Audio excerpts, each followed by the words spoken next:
Vamos a hacer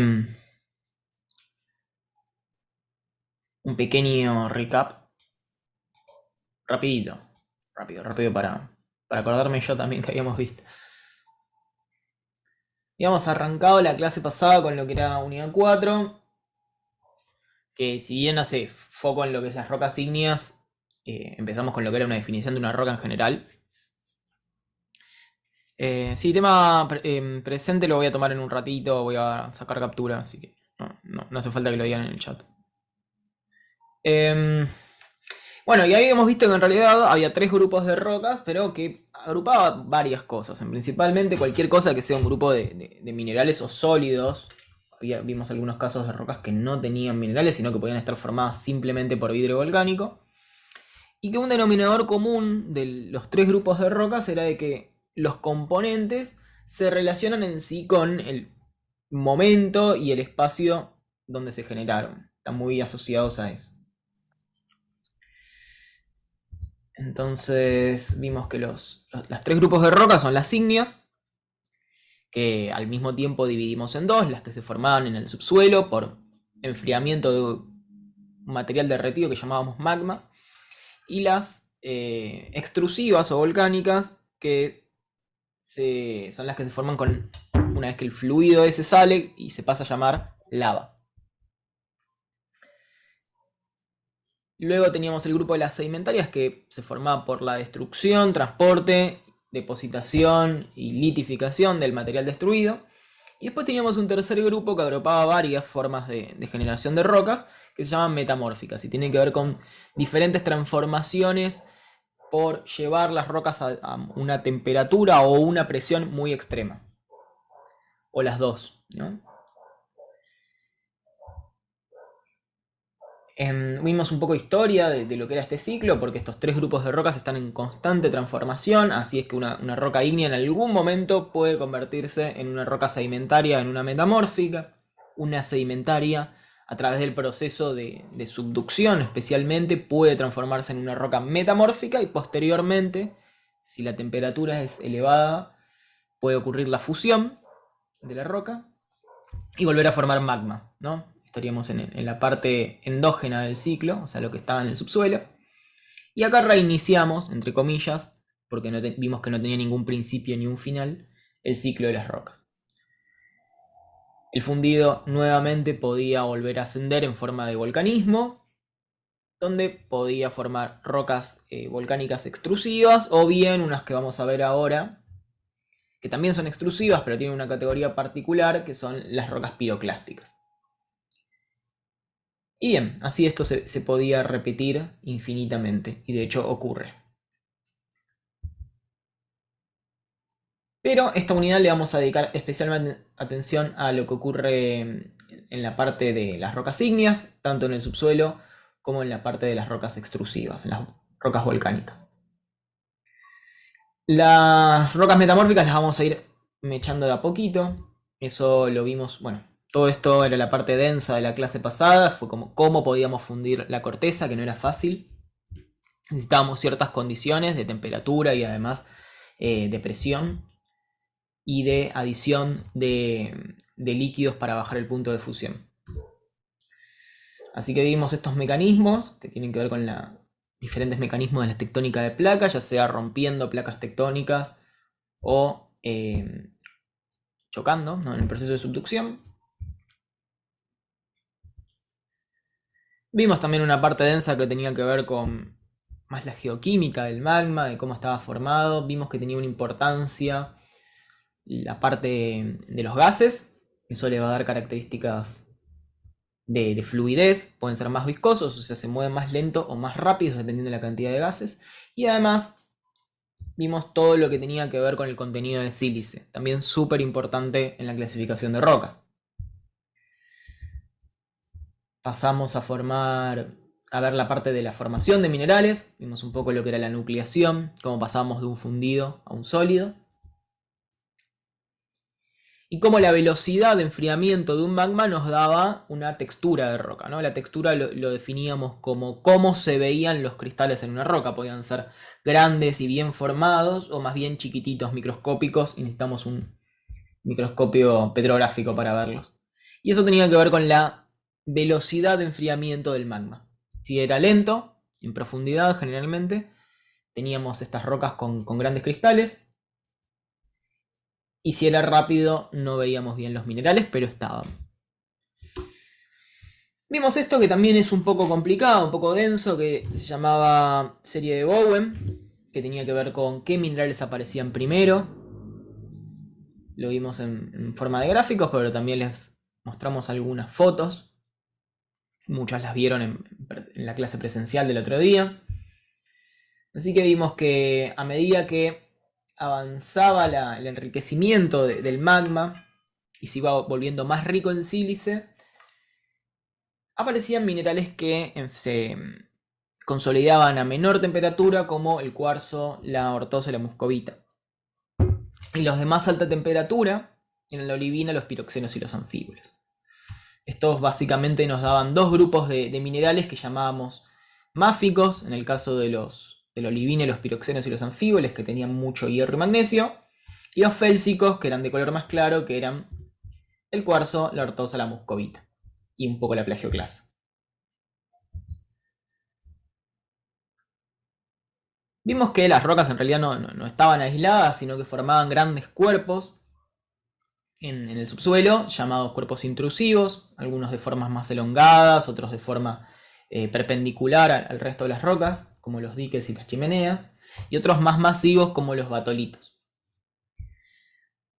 Hicimos una pregunta importante, que era, bueno, si estas rocas se forman en profundidad, ¿cómo puede ser que las tengamos en superficie? Y hablamos un poco de la tectónica de placas y la erosión, que nos mostraba estos cuerpos expuestos en la superficie ahora, como podemos ver en estos ejemplos.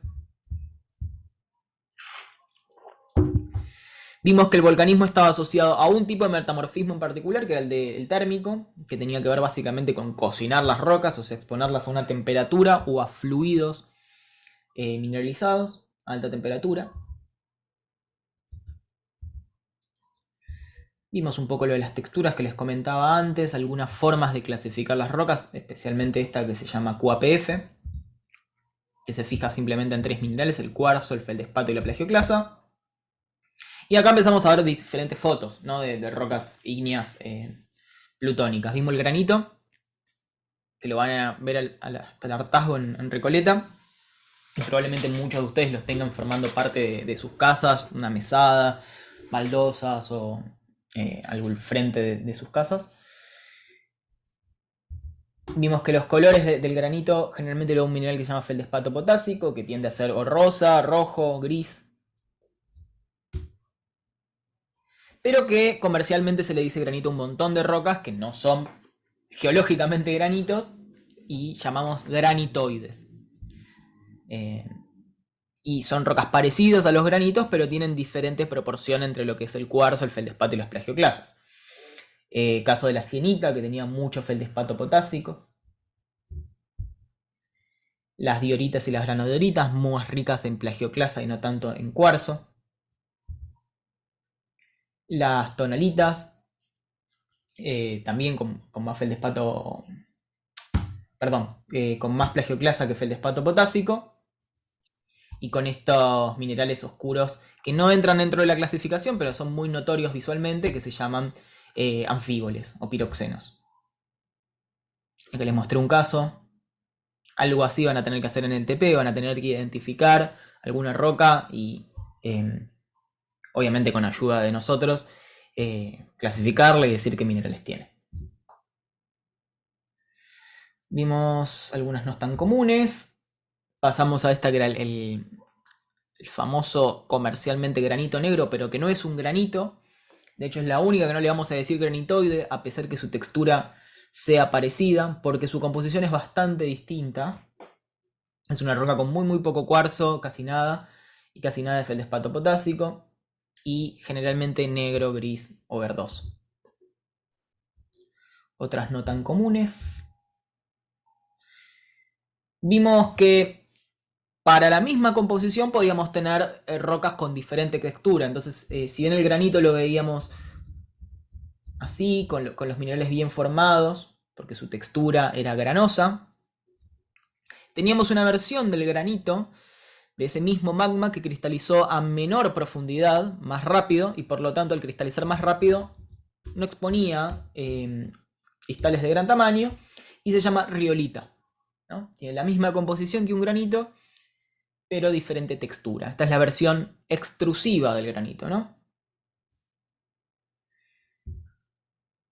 Acá vimos que también forma parte de, principalmente lo que son más rocas un poco más crudas, ¿no? Que no las pulen tanto, son más baratas.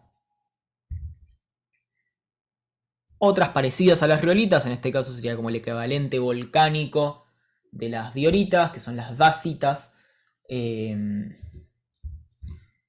Y hasta acá habíamos visto, estas de acá no se las puse como ejemplo, creo. De estas vamos a hablar un montón, son muy comunes. Es el equivalente volcánico de esta que está acá, que es el gabbro. Es decir, el gabbro se forma en profundidad. La corteza oceánica, o sea, lo que está debajo del sedimento marino, es por un lado gabbro en la parte inferior y por otro lado en la parte más superior basalto. Es la misma composición con diferente textura. Y se nota mucho la textura, ¿no? Digamos que en el gabbro se lo llamaba granito negro comercialmente porque se le veían los cristales. Y en el caso del basalto muy pocas veces se ven los cristales. Es una roca donde sí se caracterizan estos poros, que no son poros en realidad, se llaman vesículas. Y son espacios donde había gas y ese gas dejó una especie de burbuja y luego la lava cristalizó alrededor de esa burbuja. Y presten atención que yo dije lava, no dije magma, porque generalmente, y digo generalmente, no siempre, los basaltos se forman a partir de lava, no de magma, es decir, una vez que ese magma sale. Ahora vamos a ver todo cuestiones de volcaní. Otro ejemplo más. Profe, una pregunta entonces. ¿Puedo? Sí, La diferencia entre lava y magma es dónde se encuentra la sustancia. Si es fuera de la superficie de la Tierra, sería lava, y por abajo magma. así de sencillo. Así de sencillo. Ah, Eh, bien. en realidad, lo que lo va a distinguir es el proceso de desgasificación que ocurre con el magma, que pierde un montón de la parte gaseosa que tenía. Estas las vamos a ver después, son rocas muy raras, pero son muy llamativas en composición, no parecen en nada a los granitos o los basaltos. Eh, son más parecidas en composición al mármol o a las calizas, pero son rocas volcánicas. Y esto es más, ya nos adentramos bien en la clase de hoy. Bueno, ahí conocí a Ernesto con los microscopios petrográficos. ¿Querés contar un poco de qué tratan estos? Si no hablo tanto. Dale. ¿Alguien en sus carreras, sea la carrera que sea, usaron algún microscopio alguna vez en una práctica? Sí, sí, profe. Sí, sí. Sí, a ver, Nancy, ¿qué estudias? Kinesiología. ¿Y Y usaste un microscopio? sí, estuve en otra universidad donde tuvimos que ver histología. Entonces, Ok. Muestras estudiamos todos los biológicas. tejidos. Todos los tejidos, sí. Bien. Paula, ¿también dijiste que sí? Sí, tecnicatura en laboratorio. Así que Y- más que nada vemos células, ¿no? Células Ok, o bacterias o ese tipo de cosas. bien. ¿Alguien más? ¿Nadie de metalurgia? Bien, Sí, yo estoy haciendo metalurgia, pero no, todavía todavía no no usamos llegaste microscopio. a No, metalografía. no, Bien. todavía no. Esto que está acá en la imagen son microscopios petrográficos que, al igual que los microscopios que se usan para analizar muestras biológicas, estudian muestras por luz transmitida, ¿no? Hay una luz, se ve acá en la imagen, una luz que proviene de abajo, atraviesa la muestra está en un portaobjetos igual que una muestra biológica, pero estas muestras que se ven ahí, estos cortes delgados o láminas delgadas, no son otra cosa que muestras de rocas pulidas hasta tener un espesor de 30 micrones. ¿Sí? Son realmente láminas delgadas, muy finitas de rocas. Eso se prepara pegando una pastilla de la roca de más o menos 1 centímetro de espesor al portaobjetos y puliéndola hasta que llegue a ese espesor, un espesor homogéneo en toda la muestra por igual de 30 micrones. Que eso no es tan sencillo como preparar otras muestras. Es más un oficio, siempre el que prepara los pulidos o las muestras de estos cortes delgados de rocas, suele ser un especialista que se dedica a eso. Y decía lo de metalurgia, hay alguien más decía que había visto también en microbiología. Decía lo de metalurgia porque en metalurgia se usa la otra técnica que se usa para ver muestras de rocas en microscopio, que es por luz reflejada. ¿Se acuerdan que cuando vimos minerales hablamos de que como propiedades de si son translúcidos, transparentes u opacos? Yo decía que los minerales opacos no dejan pasar nada de luz, incluso en una lámina delgada. Un mineral opaco en este microscopio se va a ver negro porque es opaco, porque no deja pasar nada de luz, 0% de luz. Entonces esos minerales se usan, se estudian, las rocas que tienen minerales opacos, por un tipo de microscopio que se llama microscopio calcográfico, donde la luz es reflejada. Hay una luz que incide por arriba y lo que se ve es cómo refleja esa luz en el mineral o en la roca, a diferencia de estos que la luz se ve como pasa a través del mineral o de la roca. Además, es importante saber que es muy importante algunas cuestiones de óptica de la luz que se utiliza en estos microscopios. Muchas de las propiedades que se utilizan para reconocer los minerales tienen que ver con la polarización de la luz y algunas propiedades que tienen los minerales en esas láminas delgadas para ser analizados con luz polarizada en particular. No se usa luz blanca en general, se usa luz polarizada. Creo que nada más. Y lo que estaba diciendo de metalurgia es que en metalurgia hay microscopios metalográficos que son prácticamente iguales a los microscopios calcográficos, porque las probetas de metalurgia no son minerales y no son rocas, pero sí son muestras opacas, y para ver en el microscopio se utiliza la misma tecnología que se usa en los microscopios calcográficos, que se llama metalografía. Mirá, pensé que eran los mismos. No sabía que eran. Son los mismos o casi los mismos. Claro, mirá. Y bueno, generalmente como son menos demandados, son bastante más caros que los otros. Los comunes, digamos, los que usan en biología en general. Sí, los microscopios, los dos, petrográficos y calcográficos, son instrumentos bastante costosos. Uh-huh. Y bueno, esto se hace mucho porque si bien en la materia de acá y generalmente en las primeras materias de geología de cualquier facultad, lo que se hace es ver rocas a muestra de mano. A medida que uno profundiza en la carrera y se especializa en eso, para identificar una roca realmente tiene que hacer esto. A ver, no hablo de el trazo grueso, ¿no? Como para decir, bueno, es un granitoide, es una roca ígnea, es una roca volcánica. Eso sí lo puede hacer a simple vista. Pero como les comentaba, hay rocas que son muy parecidas. Por ejemplo, distinguir una tonalita de un granito. En muchos casos, como ven en la clasificación QAPF. No, este era el otro. ¿Dónde está? Con la clasificación QAPF, cuando uno hace la observación de los minerales, incluso a simple vista, le cae muy cerca. Entonces tiene que hacer un conteo más específico. Y en el caso de lo que son... Sí, no, termina ahí. No, en el caso de que son las volcánicas directamente es imposible porque no va a reconocer ningún mineral a simple vista, salvo los fenocristales, pero tiene que ver todos los minerales que están en esta parte donde los cristales son muy pequeños, que se llama pasta. Entonces, a medida que uno adentra en la identificación de rocas, esto se vuelve más una necesidad.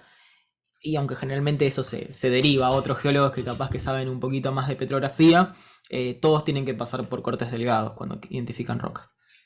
Ahora sí. No me quiero adelantar mucho, pero nada, como dice Pablo, ¿no? Hay capas de conocimiento sobre una misma muestra de roca o sobre un mismo afloramiento que se van desbloqueando con diferentes tecnologías, ¿no?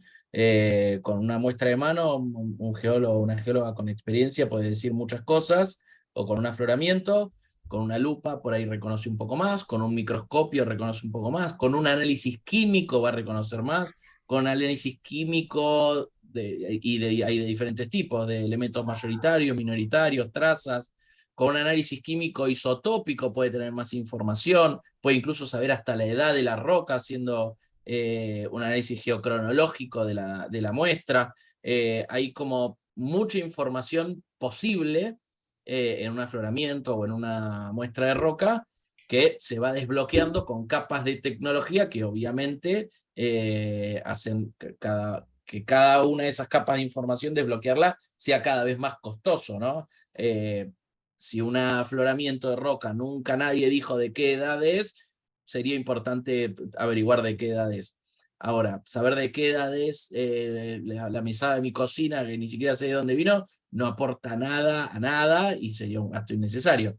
Pero bueno, eso quería como relacionar un poco Pero estaría bueno de igual. muestras de Está mano. bueno a veces, Sí, obvio. de curiosidad. Si Sería fuesen baratos uno lo haría, ¿no? Y bueno, totalmente. esto es como se ve. Esto, Ernest, corregime, porque yo la verdad no me acuerdo nada de esto. Con lo que son los nicoles cruzados. O sea, los nicoles llaman los polarizadores. Y lo que uno va a estar viendo es una luz de birrefringencia, un color de birrefringencia. Que eso depende mucho de cómo viaja la luz a través de los cristales. No sé si saben algo de óptica, pero básicamente la luz no se mueve a la misma velocidad en todos los medios, ¿no? Entonces, por ejemplo, cuando pasa de un medio a otro, va a haber una diferencia en el camino de la luz recorrida. Eso es lo que pasa con lo que uno observa en los microscopios petrográficos. Esa diferencia de camino produce un color que solo puede ser captado con uno de los modos del microscopio, que se llama color de birrefringencia. Entonces uno ve una roca muy colorida. Por supuesto que cuando uno lo pone en el otro modo, esto se ve casi transparente, digamos, porque ve la luz. No ve el color. Y con estos colores se puede identificar mejor algunos cristales. Lo interesante también, acá tengo unos videos, que se los voy a poner rápido.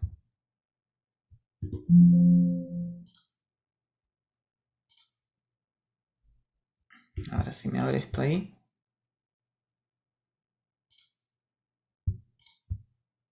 Acá está. Voy a poner por 2.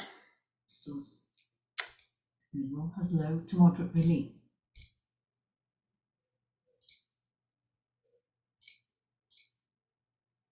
Miren cómo va cambiando. Eso en realidad no es el color de birrefringencia, es el color real del mineral. Se llama pleocroismo. Y en algunos casos va cambiando el color a medida que uno incide con diferentes ángulos de luz. A ver si hay uno con luz de polariscopio. Ahí está. Miren como una especie de... ¿cómo se llama esto? Caleidoscopio. Sí, algo para relacionarlo con cosas que vimos. Vieron que hablamos de propiedades que dependen de la estructura cuando hablamos de minerales en muestra de mano, ¿no? Tanto el pleocroismo como la birrefringencia son propiedades que dependen de que, ¿se acuerdan que cuando hablamos de los distintos sistemas cristalinos vimos que en la mayoría de los sistemas no todos los ejes miden lo mismo? La diferencia en esas dimensiones hace que, como decía Pablo muy bien recién, un viaje diferente en diferentes direcciones. sin entrar en mucho detalle, el índice de refracción, que es la velocidad, que es la medida directamente proporcional a la velocidad a la que viaja la luz en un material, es diferente, depende en la dirección en la que lo midamos. Así como un mineral tiene clivaje en una dirección y en otra no, tiene un índice de refracción mayor en una dirección y menor en otra. Y eso genera que los minerales sean birrefringentes, y por eso cuando se ven con luz polarizada y el polarizador o nicoles cruzados Ahí a en este 90 video, grados, fíjense que acá, perdón sí, que te pise, porque justo en este video que estoy mostrando, ahí se se ve ve cuando perfecto. pasa con los nicoles cruzados que algunos minerales no dejan pasar la luz en un ángulo y después sí, eso es cuarzo probablemente, y después descruza los polarizadores y ve la luz como pasa. Totalmente incoloro. Eso es cuarzo, y lo que tiene alrededor es plagioclasa, alguna mica.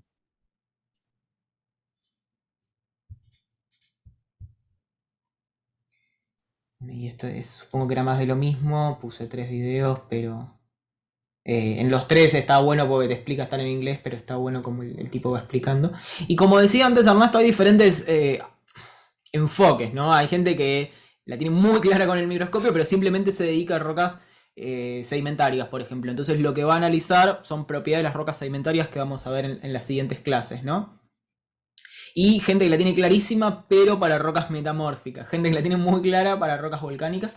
Y van a observar muchos detalles muy imperceptibles, a simple vista quizás, que tienen que ver con diferentes cosas que les pasaron a esas rocas. Por ejemplo, alteraciones, digamos, exposiciones a diferentes fluidos. En el caso de las rocas metamórficas se ve mucho patrones de deformación. Es súper interesante todo lo que tiene que ver con petrografía, pero incluso es un mundo aparte dentro de la geología.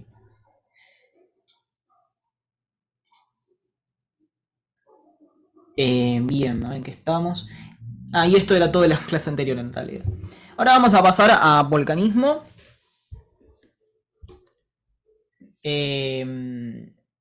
Vamos a ver qué es lo que pasa con el volcanismo. Hay diferentes cosas que llamamos volcanes y no tienen nada que ver en realidad, son procesos muy distintos. En todos los caracteriza que el magma, que es material fluido, llega a la superficie. ¿Por qué pasa esto? Bueno, tiende a ascender por una cuestión de densidad. Al ser menos denso que el medio que lo rodea, va a tender a buscar zonas de menor presión. ¿Todo magma llega a la superficie? No, como vimos antes, muchos forman cuerpos intrusivos, es decir, se enfrían en profundidad, y solo una fracción de ese magma, bajo determinadas condiciones, llega a la superficie. Entonces hay muchos ambientes donde se está generando magma y uno puede detectar los reservorios de magma, las cámaras magmáticas en profundidad, pero no hay volcanes alrededor. Eso pasa mucho, y eso tiene que ver con las condiciones tectónicas particulares de cada lugar. Bien. ¿Qué es lo que les comentaba recién? ¿Cuál es la característica que nos divide el magma y lava, además de llegar a la superficie? Es el proceso de perder el gas que tiene disuelto el magma. El gas no está en forma de burbujas al principio, sino que está disuelto. Cuando llega a las zonas de menor presión, el líquido no puede sostener ese gas disuelto y se forman esas burbujas. Y posteriormente ese gas sale hacia la atmósfera. La lava puede salir de diferentes formas, ahora lo vamos a ver. Una muy común en el caso de las lavas fluidas se lo llama coladas de lava, ¿no? Y son esos derrames que han visto en algunos videos y que ahora vamos a ver. Se habla de coladas de lava. Eso pasa generalmente con las lavas más fluidas, que si recuerdan un poco los que les comentaba recién, tenía que ver con el porcentaje de sílice, ¿no? A ver si estaba esto por algún lado. ¿No? Todas las lavas que tienen una composición más cercana a estas de la derecha, con menos sílice, van a ser mucho más fluidas. Entonces, bien, esas lavas fluidas sí se van a mover como un líquido, como agua. y van a formar estas coladas de lava. Ahora, las lavas más viscosas, las que vienen de magmas con mucha sílice, generalmente no forman estas coladas y forman unos tapones de roca que van al mismo tiempo a acumular más magma por debajo y va a acumular mucha presión. Ahora vamos a ver en qué deriva estas dos características, pero es muy importante. Bueno, acá estaba, me quise hacer el misterioso. Básicamente, al acumular una gran cantidad de gases, lo que se va a producir es una erupción explosiva. La lava no va a salir de a poquito, como en las coladas de lava, sino que va a salir todo junto. Y no va a salir en forma de lava. Va a salir en forma de ceniza volcánica. Esto hablamos un poquitito en la clase anterior porque alguien había preguntado. Básicamente lo que se va a generar en ese proceso de desgasificación muy cerca de la superficie, por debajo de este tapón rocoso, es una especie de espuma. Se empiezan a formar cada vez más burbujas. Básicamente es el proceso análogo a tener una botella de gaseosa, sacudirla y ver cómo se empieza a formar la espuma arriba. Básicamente el líquido no puede sostener esos gases en solución. Se forman las burbujas. Y hay un proceso que es básicamente en cadena. A medida que se produce ese desplazamiento del magma hacia la superficie, se forman más burbujas. Entonces hay un efecto en cadena. Eventualmente el tapón rocoso no lo puede sostener más y se produce la erupción. Ahora bien, toda esa espuma, que era un material líquido, rápidamente se enfría y lo que vamos a tener son las paredes de esas burbujas, no formadas por un mineral, porque el enfriamiento es muy muy rápido, entonces no se forman cristales, sino que se forma vidrio volcánico. Acá como ven es una foto, estos son 30 micrones, es un microscopio no petrográfico sino de barrido electrónico, o sea, más zoom tiene todavía. Probablemente hayan visto este tipo de microscopios más cuando ven células, bacterias. Bien. Ese material que yo les dije que se llama ceniza, en realidad no se llama ceniza, sino que tiene un nombre más genérico que se llama piroclasto. Clasto es una palabra que van a ver mucho a lo largo de la materia, especialmente en la próxima unidad. Básicamente significa fragmento de roca. Piro viene de fuego, entonces bueno, tiene que ver con los fragmentos de roca que se producen a partir de erupciones volcánicas. Entonces, la ceniza son los piroclastos, más pequeños, menor a 2 milímetros. Pero después hay fragmentos más grandes, ¿no? De esta espuma que se iba acumulando por debajo del tapón. Hablamos de la pili entre 2 y 64 milímetros. Perdón, acerco el termo y se me mueve el... y después hablamos de bloques cuando estos fragmentos son más grandes, de 64 milímetros. Ahora bien, acá tenemos una parte del ciclo de las rocas, específicamente en las erupciones explosivas. Se produce la erupción. La parte más fina va a ser suspendida más tiempo, la parte más gruesa va a caer más rápido, o sea, la más pesada. A medida que va cayendo, empezamos a hablar de un depósito de piroclastos que lleva de nombre tefra. Ese depósito de piroclastos nos va a formar una roca y generalmente lo va a hacer bastante rápido porque al estar a alta temperatura y al tener mucha sílice suele pasar que se suelda rápido. Entonces forma una roca piroclástica. Hay un proceso alternativo que es que este piroclasto pase a algún medio de transporte. Ya, bueno, en el caso de las que están en suspensión ya están en transporte por el viento. Pero también pueden pasar a un medio de transporte acuoso como un río. Y se daría una roca piroclástica pero más con piroclastos retrabajados. Bien, no sé si quieres agregar algo acá, Ernesto. ¿O alguien quiere hacer alguna pregunta?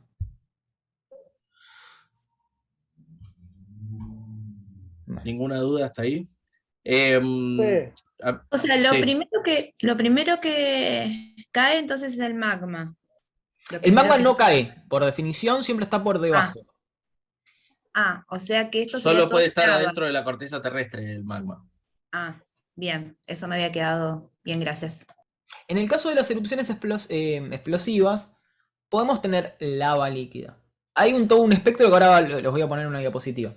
Podemos tener lava líquida. Acá yo puse una erupción solo de ceniza. No tenemos la lava acá. Pero puede pasar que estén las dos cosas. Hay todo un espectro de erupciones volcánicas y de tipo de volcanes. Una consulta, Sí, profe. El vidrio volcánico, no entendí bien cómo se formaba, si era por las burbujas o por la ceniza o las dos cosas juntas. hay diferentes vidrios volcánicos, en particular lo que tiene que ver con la ceniza, tiene que ver con la forma en la cual se forman burbujas dentro del magma, muy cerca de la superficie. Y las paredes de esa burbuja, cuando se enfrían rápidamente, como el tiempo de enfriamiento es muy rápido, no le damos tiempo para formar cristales, lo que ocurre es la formación de un sólido amorfo que es vidrio volcánico. No damos tiempo a formar minerales, porque recuerden que para formar minerales necesitamos darle el tiempo para que las moléculas se acomoden en una estructura cristalina. No sé si respondí ahí. Pablo, entonces el vidrio se forma justamente porque cambia muy rápido de temperatura. Sí, por el enfriamiento es muy rápido. Igualmente hay un montón de tipos de vidrio que bueno, no vienen al caso, no todos se forman exactamente igual. El que tiene que ver con la famosa obsidiana, por ejemplo, no tiene nada que ver con este... O sí tiene que ver, pero no es exactamente el mismo mecanismo de formación que el de la ceniza volcánica. Los gases que se desprenden son de dióxido de carbono, una mezcla. Bien, excelente pregunta, porque era la próxima diapositiva. Los gases pueden ser, sí, generalmente dióxido de carbono va a estar siempre y hay un contenido de azufre también muy abundante. Y pueden escapar de diferentes maneras. Esto que tenemos acá son fotos de fumarolas, que son básicamente, no son tan grandes como las chimeneas de un cráter de un volcán, son orificios más pequeños que generalmente nos conducen a fracturas o fallas y por donde van escapando los gases. A medida que escapan, este gas está generalmente a alta temperatura y se produce un proceso de sublimación en las paredes donde se nos va a precipitar el mineral. ¿Se pueden dar cuenta qué mineral es este por el color? Azufre. Azufre. Sí, Azufre en azufre. forma nativa, ¿no? ¿Recuerdan? Era uno de los minerales que encontrábamos con un solo elemento en este caso. Es uno de los ambientes de formación, sublimación a partir de gases. Por supuesto, también el gas puede no escapar de estos conductos, sino que puede escapar de la misma lava. Puede haber un proceso de desgasificación a medida que la lava va fluyendo. O puede escapar en el subsuelo a través de los acuíferos, ¿no? Las aguas subterráneas van a captar gran parte de ese material gaseoso. También puede escapar por fracturas, que es parte de lo mismo que ya dijiste, ¿no? Pero algunos de estos gases capaz no son tan evidentes o notables como se ve en la foto. A lo mejor en el terreno, en los alrededores de un volcán, están saliendo gases, algunos de ellos tóxicos.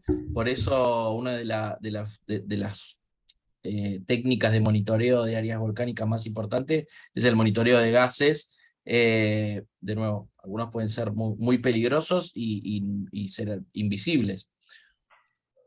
Había de vuelta un mito geológico. En realidad no sé si es mito o está comprobado, ¿no?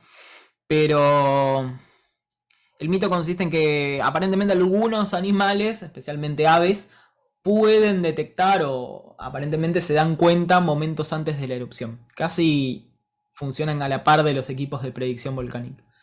Y una de las hipótesis de por qué pasa eso es que algunos animales pueden sensar algunos gases que empiezan a aumentar en la atmósfera, pero son prácticamente invisibles para los sensores. Hay que ver la veracidad de eso.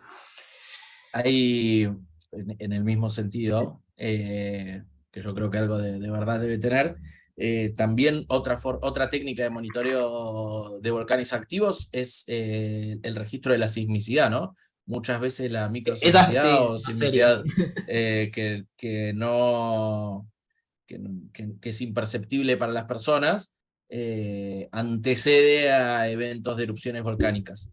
Y eso, efectivamente, hay animales, muchos o la mayoría, son sensibles a esas actividades sísmicas mucho más que las personas. De hecho, de nuevo, mito o realidad, no lo sé. Siempre se dice que en grandes tsunamis donde mueren un montón de personas, los animales se fueron justo antes porque sintieron que estaba como viniendo la ola, que puede tener que ver con esto, ¿no? Sí, ahí hablaban de gases que se sentían a partir de la descompresión de algunas fracturas, pero bueno, inchequeable me parece. Sí, ¿alguien me iba a Quiero preguntar hacer algo? una pregunta. Sí, sí. En Copahue hay aguas calientes que se usan para tratamientos, barros, todo eso que tiene que ver con el volcán. No, un montón, un montón. Todo todo. eso está ahí por el volcán.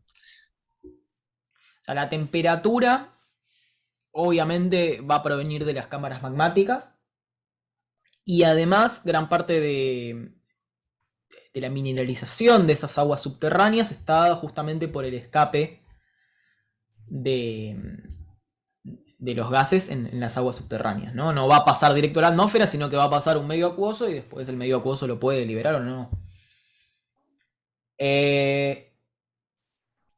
Acá. No sé si todos saben que es el Copahue. Hay un volcán, entiendo que activo, ¿no, Pablo? Sí. En la cordillera neuquina, que además también creo que es el único lugar de Argentina donde efectivamente se hace un aprovechamiento de energía geotérmica, ¿no? Para generar electricidad. Y ahí al lado hay un hotel y creo que un pequeño, hay poquita gente, pero que aprovechan electricidad generada por el gradiente geotérmico anómalo que genera esto, la cercanía de la superficie de esa cámara magmática.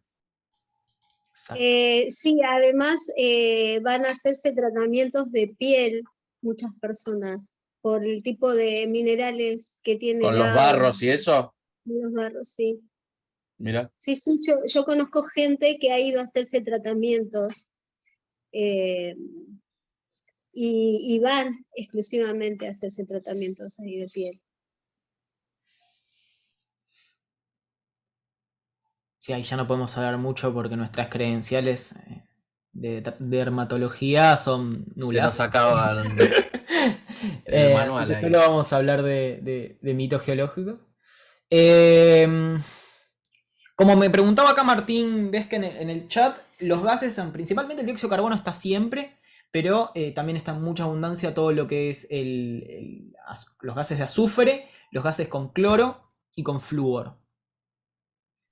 Además de Sí, otros gases como el nitrógeno, el argón, el helio, que son gases nobles. uno de los peligrosos, tóxicos, podría ser el ácido sulfídrico, ¿no? Sí. Y el Que puede fluorhídrico estar en las también es emisiones. bastante peligroso. Creo que el fluorhídrico, no sé si no es el que produce el envenenamiento justamente por las aguas que incorporan estos gases. Hay uno de esos gases, ahora no recuerdo cuál, que es el que produce un envenenamiento fatal en el ganado, entonces los bichos El van, ácido toman el agua y se mueren. fluorhídrico, para ¿Cómo? que te des una idea de lo que es el ácido fluorhídrico, nosotros en el secundario hicimos una prueba con parafina. Y el fluorhídrico, los gases de fluorhídrico marcan el vidrio. Para que tenés una idea de lo terrible que es el fluorhídrico. Y el sulfhídrico, bueno, el sulfhídrico es terrible también. Todo lo que venga del azufre es totalmente venenoso. Sí, Pablo, sí. es un buen momento para recomendar o desrecomendar películas que hablan de volcanes o que suceden cerca de volcanes. ¿Vos tenés alguna Yo no vi favorita, alguna ninguna, vi que valga la pena? Vi esta que era extremadamente pochoclera y graciosa hasta en un punto, que era la de 2012. 2012. Creo que se llama así, 2012. 2012, Sí, la de que muere, la del fin del mundo del 2012. la del fin Sí. del mundo en Con John 2012. Cusack. Sí. No la recomendamos geológicamente. No, igual tenía como cosas muy graciosas. Y ahí pasa, tiene como una cosa para chequear después de que ven esta clase, que se dan cuenta que es imposible que un volcán se comporte de esa manera. Ahora se los comento. Y después, no sé, yo no vi otra película. Hay una que era la de Dante Inferno, creo. Hay Ahí, una que Hay una que está La, a buena, la ver, volcán, esa, la que está, ¿cómo se llama este chabón? el de Remington Ah, re es el Steele. famoso. actor de James Bond, puede ser, Volcano. Volcano, esa. Volcano, muy bien. Hay una que estaba que es Bueno, había una el. parte que una camioneta que estaban escapando del desprendimiento de la lava y una camioneta andaba por arriba de la lava. Sí, Sí, una cosa re loca. Esa película que se llama en inglés Dante's Peak, o El Pico de Dante, Dante's con Peak. Pierce Sí, Brosnan, que hizo James Bond, efectivamente. Es una película de 1997 que en la universidad donde estudiamos con Pablo había una materia de volcanología donde recomendaban ver esa película porque era muy realista todo lo que pasaba. Perdón, y ahí, justo que está en pantalla, yo recomiendo personalmente ese documental Into the Inferno. Es maravilloso, es Es un muy documental de bueno. Netflix muy, muy bueno. Si le Muy bueno. interesa o les gusta el tema de volcanes, está muy bueno. Y después hay otras más. No tiene tanto de técnico, sino es Muchas. más de mirá qué loco esto. Y después esta Sí. no la vi, la he visto recomendado, pero sé de qué trata. Esto es de una pareja de vulcanólogos que falleció en una erupción. Wow. Que eran marido y mujer, así que por eso se llama Fire of Love. Y la historia es muy, muy emocionante. No vi el documental. Mirá. Hay historias de gente, bueno, además de ello, ¿no? Cuando yo estudiaba, que fue hace muchos años, todavía se hablaba mucho de la erupción del monte Santa Elena en Estados Unidos, que también murió gente que estaba ahí viendo cómo iba a ser la erupción y fue demasiado, o estaban demasiado cerca. Sí, es un tema que apasiona a mucha gente, los volcanes. Vamos a hablar de eso Y hay ahora. hay una zona en Estados Unidos que no me acuerdo cómo es ahora. Ah, el Yellowstone, puede ser. Claro, la Bueno, que película esa relaciona las dos dice. cosas. Relaciona la película 2012, que dice que creo que es una superpluma del manto o algo así, que ahí empieza Sí, como el fin del mundo.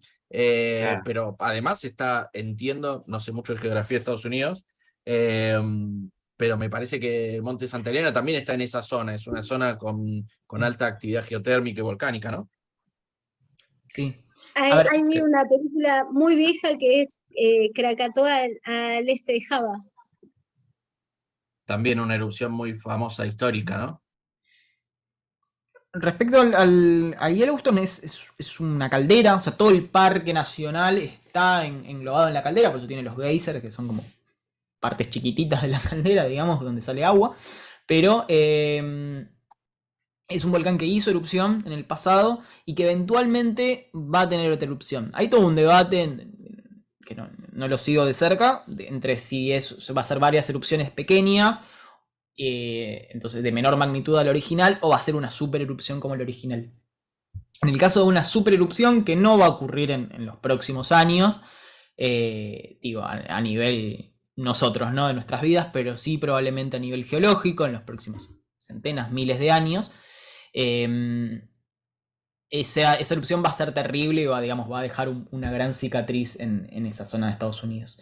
Pero a diferencia de lo que dice 2012 muestra dos comportamientos muy distintos entre una erupción explosiva y esto que voy a hablar ahora, que es, bueno, una erupción explosiva. Acá Elías nos pone un ejemplo en el chat, que es la del volcán Toba.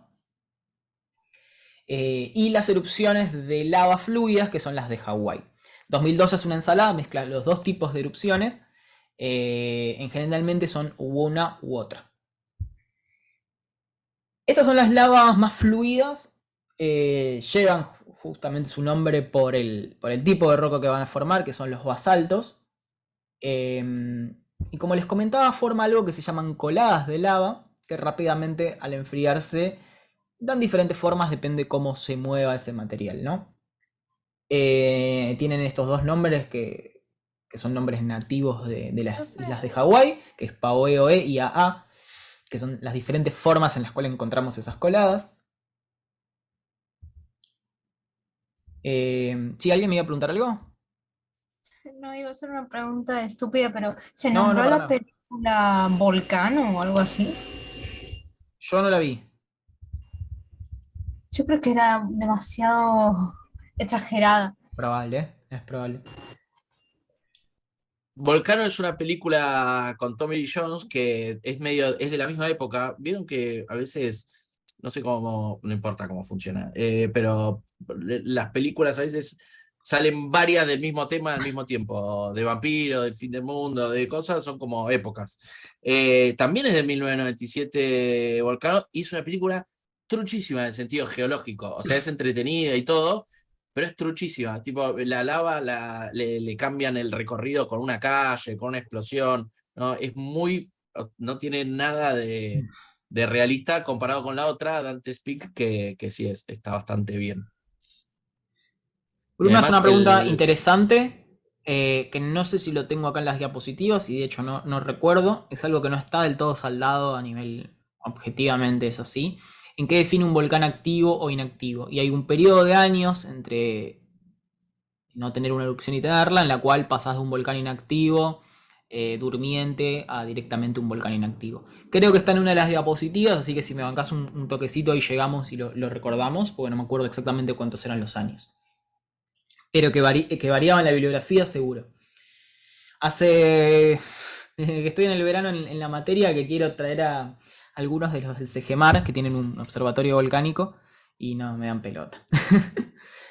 Y acá tenemos otro tipo de lavas. En realidad acá no solamente vemos un poco en la foto de la derecha, que son las lavas que no se desplazan tan rápido porque tienen altos contenidos en sílice, que son las lavas riolíticas y andesíticas.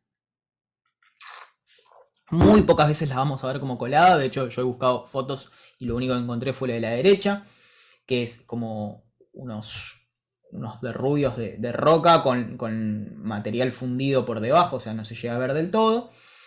Y en el caso de la izquierda es ya fría, una colada no riolítica, sino que sería una colada de que forma una obsidiana, ¿no? Vidrio volcánico, que de color es muy parecido al basalto, pero el basalto es una roca y esto es vidrio volcánico, y composiciones muy distintas. No sé la respuesta a la pregunta de Paula, me dice si el tronador es inactivo, no recuerdo si está en activo o es durmiente o cuál de las categorías. Creo que tiene actividad en su interior, pero hace mucho que no hace erupciones.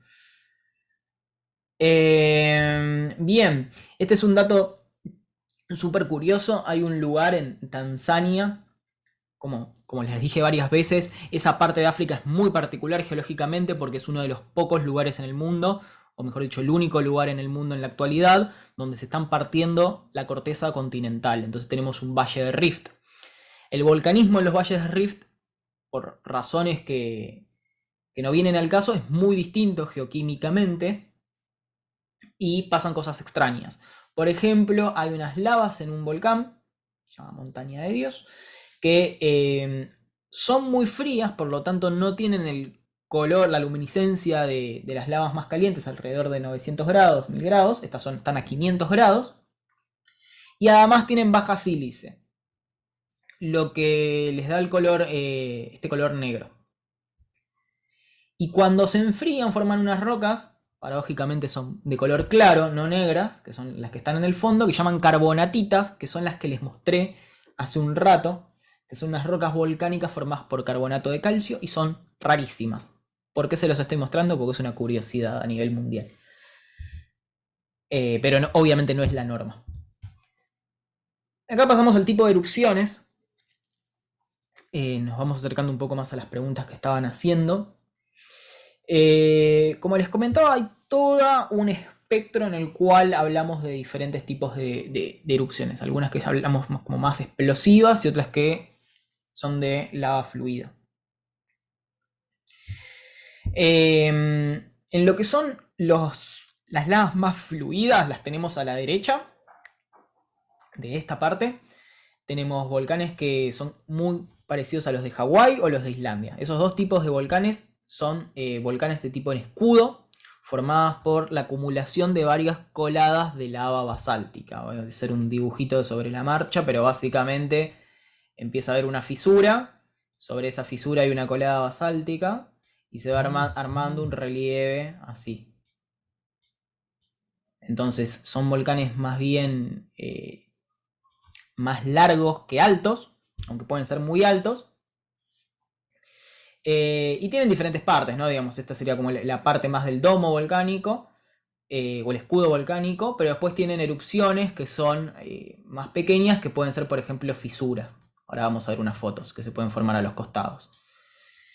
Bien, y después, a medida que incrementamos la viscosidad de la lava, empezamos a hablar de los volcanes que se llaman estratovolcanes.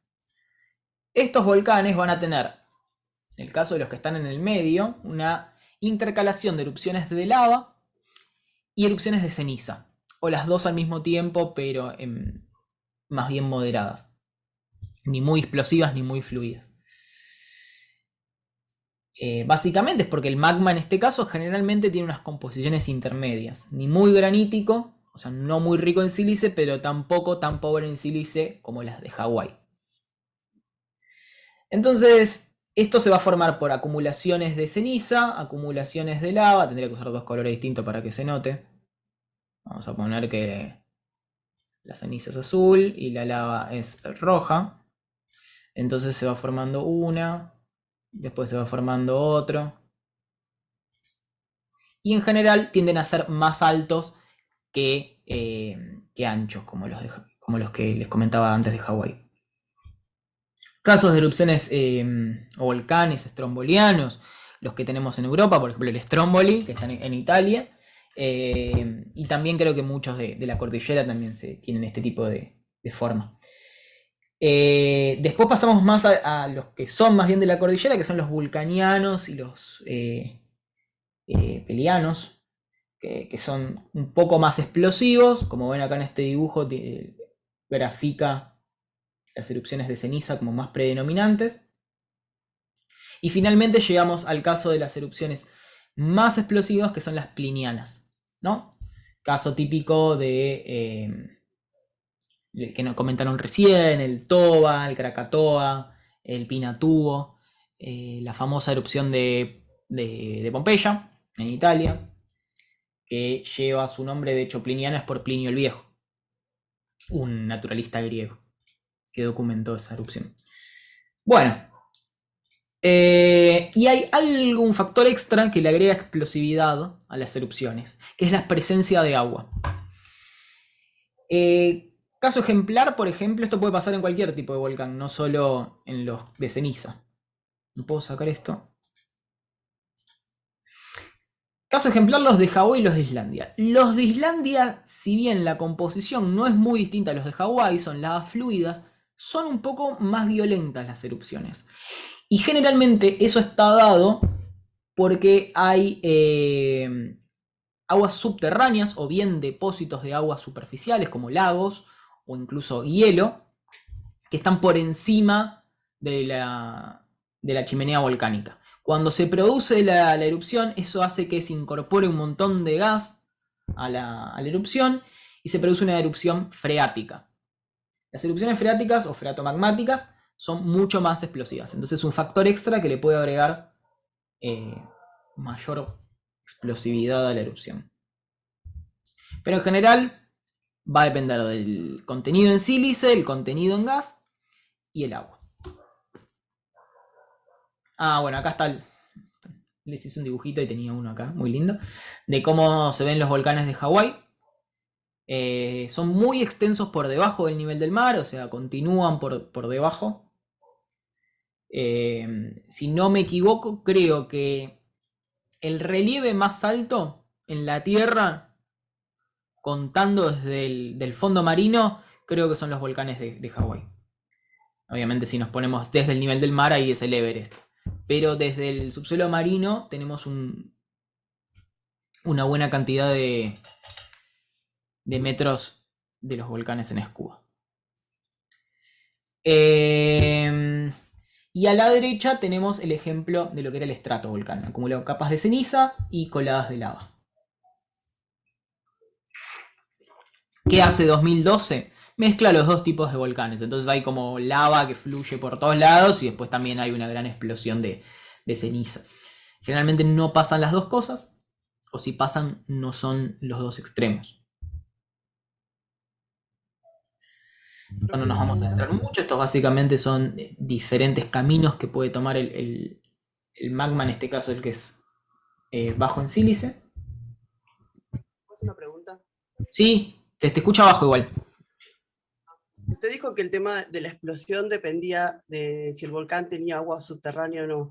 ¿Eso se debe a los diferentes tipos de temperatura, la temperatura que tiene el magma y la temperatura que tiene el agua? No, va a depender un poco más de la geomorfología del lugar. O sea, si hay reservorios de agua en profundidad, por ejemplo. O en el caso de Islandia, por ejemplo, si hay mantos de hielo alrededor. Eso le agrega que es un factor como más climático en ese caso. Después el contraste de temperatura es una buena pregunta, la verdad no sé si afecta tanto el contraste entre magmas más cálidos y creo que no es tan relevante en ese caso. Bueno, ¿dónde van a ocurrir las erupciones de magmas de tipo fluido? ¿No? Los bajos en sílice van a ocurrir en las dorsales oceánicas, el caso de Islandia. Para los perdidos en geografía, Islandia está acá, como ven está por encima de una dorsal oceánica, o sea, es la dorsal oceánica expuesta en superficie.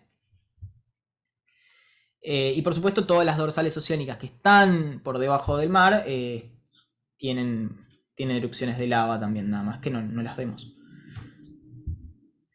Y en el caso de Hawái es otro ambiente tectónico que no tiene que ver con las dorsales, que son los puntos calientes.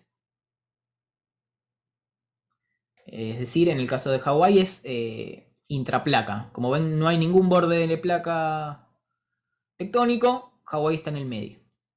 Caso de Yellowstone pasan dos cosas. Acá tenemos por encima tenemos un margen de subducción, ¿no? Que la placa, creo que esta es la de Cocos, no me acuerdo cómo se llama, que se dirige hacia la placa norteamericana, pero además hay un punto caliente y ese punto caliente está capturado por ese margen de subducción y que acá se vuelve transformante. Entonces hay todo un bolonqui tectónico acá que hace que Yellowstone tenga características distintas y no sea un punto caliente más. Pero después hay un montón más. En Islandia es otro caso donde coincide un punto caliente con la dorsal.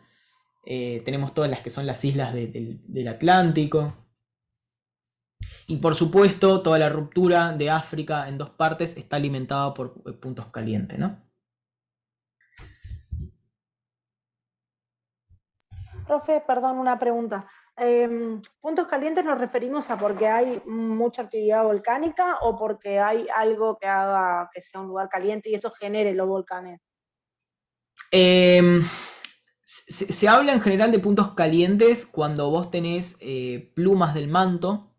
Eso está un poco discutido, pero generalmente se asocia a las plumas del manto, que son lugares donde va a ascender el material por alguna razón que del todo no se sabe. Es bastante complicado determinar cuáles son las razones de por qué hay una pluma del manto en Hawái y no en otro lado, ¿no? Porque está justo en el medio de las placas. Hay varias teorías bastante voladas al respecto, que generalmente tienen que ver con la tectónica global también, de que por ejemplo subducciones en una parte del mundo disparan plumas del manto en otra parte, muy lejos. Y generalmente hago un dibujito, porque creo que no estaba. Básicamente nosotros teníamos lo que era el núcleo de la Tierra, después teníamos el manto, y bueno, acá estaba la corteza, ¿no? Bueno, corteza exagerada. Las plumas del manto se generan generalmente en la interfaz del núcleo y el manto. Nacen desde acá. y chocan contra la corteza. Y cuando chocan contra la corteza se produce generalmente, no siempre, volcanismo.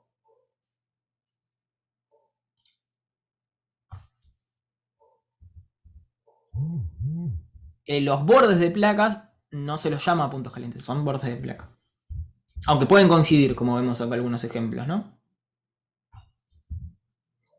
Algo que pasa en las erupciones de lavas fluidas, como las de Hawái o Islandia, son estas fisuras, que son básicamente la lava sale por lados que no estaba saliendo antes, se abre alguna, o ya la fractura ya estaba, o se abre una fractura nueva, y la lava empieza a fluir a través de ahí. Son bastante problemáticas porque generalmente no eran tenidas en cuenta, digamos. Uno esperaba que la erupción se produzca en el cráter del volcán, no en una fisura. Entonces, cuando se producen estas fisuras, son el mayor problema de peligro volcánico en el caso de Hawái, ¿no?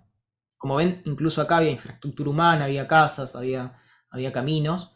Y quizás estaba muy lejos del cráter, pero se abrió una fisura y bueno. Estos son los cráteres propiamente dicho de los volcanes en tipo en escudo. Hay diferentes tipos de cráteres. Cuando son muy grandes se habla de calderas. Generalmente las calderas son porque hay un derrumbe de ese cráter, entonces queda como toda una zona mucho más amplia.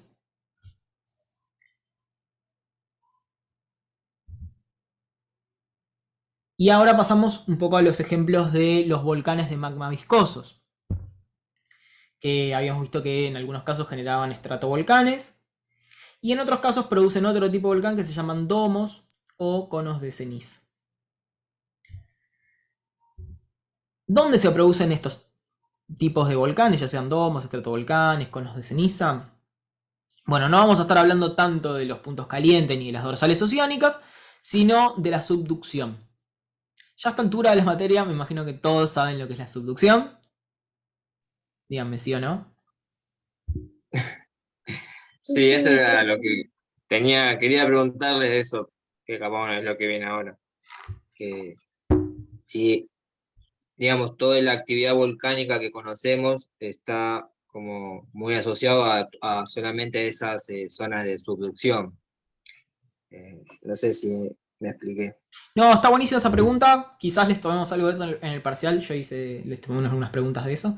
No, hay dos grupos, o tres, las que tenían que ver con dorsales oceánicas, ¿no? Caso 1. Caso 2, las que tienen que ver con plumas del manto, que pueden o no coincidir con las dorsales, o sea, esto es como un comodín. Pueden estar en varios lados. Pueden estar en el medio de la placa tectónica, pueden estar justo en un margen de subducción o pueden estar justo en uno divergente. Pueden estar en cualquier lado. Y el tercer grupo son los de subducción. O sea, podríamos hablar de 3 ambientes tectónicos que nos van a originar volcanismo. Por eso yo al principio de la clase dije, hablamos de volcanes y generalmente son un montón de cosas distintas. Igualmente, no refrescamos la memoria, pero recuerden que subducción es el proceso en el cual una placa tectónica se introduce por debajo de otra que es menos densa. Generalmente la placa más densa, que generalmente siempre es oceánica, se mete por debajo de una placa que puede corresponder a corteza continental, como en el caso de América del Sur, o puede corresponder a otra oceánica. Bueno. Cuando pasa eso, hablábamos todo el proceso de fusión de la corteza, la incorporación de gases, había todo un tema complejo que pasaba ahí. No importa, clase pasada. Lo importante es que se genera volcanismo, se genera sismicidad, se generan las dos cosas también. Y ese volcanismo generalmente es muy explosivo. ¿Por qué generalmente es más explosivo? Y bueno, por la incorporación de gases era una de las razones principales. Acá tenemos también, este dibujo está bueno porque además de marcarnos el cinturón de fuego, nos pone algunos ejemplos que hablamos recién, el Santa Elena, el Pinatubo y el Krakatoa, ¿no? Que fueron erupciones muy importantes. Pero también todas las que mencionamos recién de la cordillera, todo lo que tiene que ver con Copahue, el Tronador, absolutamente todos los volcanes de la cordillera, corresponden al cinturón de fuego del Pacífico.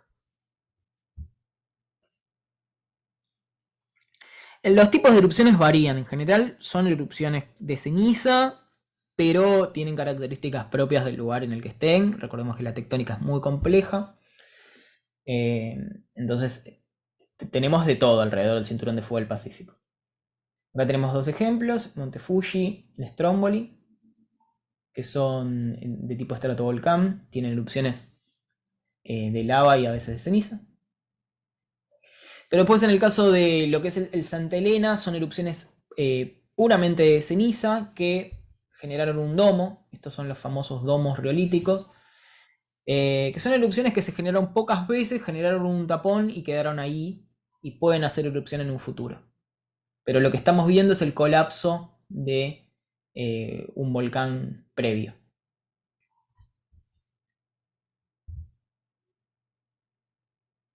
Este es un caso súper interesante, también asociado al cinturón de fuego del Pacífico, pero un poco distinto a los anteriores.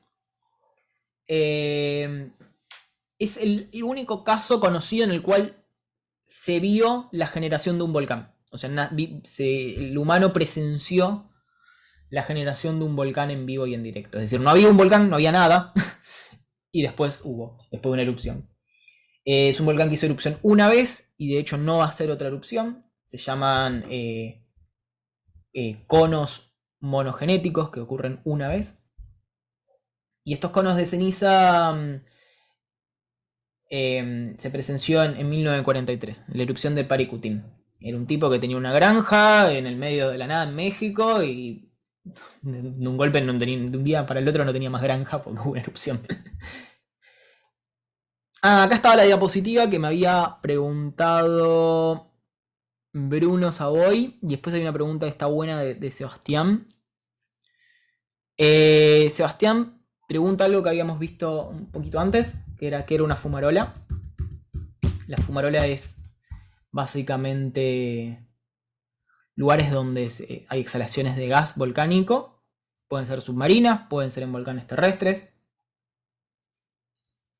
Pero son generalmente mucho más pequeños que los cráteres. Y después Bruno había preguntado sobre cuándo un volcán se definía como inactivo o activo. Y quería volver a esta diapositiva porque no tenían claro los números, que varían bastante, depende de la bibliografía, no hay un consenso. En algunas bibliografías se pueden encontrar 2000 a 10.000 años para considerar la última erupción de un volcán como activo, ¿no? Y que puede volver a hacerlo. O sea, tiene que haber alguna evidencia de que el reservorio magmático está en actividad. 2000, 10.000 años es mucho para nosotros, pero a nivel geológico es nada. Después habla de inactivos o durmientes cuando no tuvieron erupciones en esos últimos 2000 o 10.000 años. Pero sí se detecta la actividad magmática en profundidad. Y el caso de eso es, por ejemplo, Yellowstone. La última erupción fue hace unos cuantos millones de años, creo, pero la actividad magmática continúa. Y después habla de extintos. Recuerden, acá van a encontrar varias definiciones. Yo tomé una que era bastante consensuada, pero pueden encontrar otras cosas. Se habla de extinto cuando ya no hay un reservorio de magmas, no se lo detecta y no hubo una erupción en los últimos millones de años. En ese caso teníamos al tronador. Y después una última categoría, en este caso ya no hablamos de un volcán, sino de los restos de un volcán en el cual ya no queda el escudo, pero sí detectamos algunas características que nos indican de que ahí hubo un volcán. O varios volcanes. Ahora voy a poner algunos ejemplos de eso. De todas formas, además de que estas categorías no están bien definidas en la bibliografía, un volcán puede pasar de estar activo a estar inactivo y viceversa. En el caso de Pinatubo, que es una erupción muy violenta, se creía que era un volcán inactivo y de un día para el otro empezó a tener actividad y bueno, hizo erupción.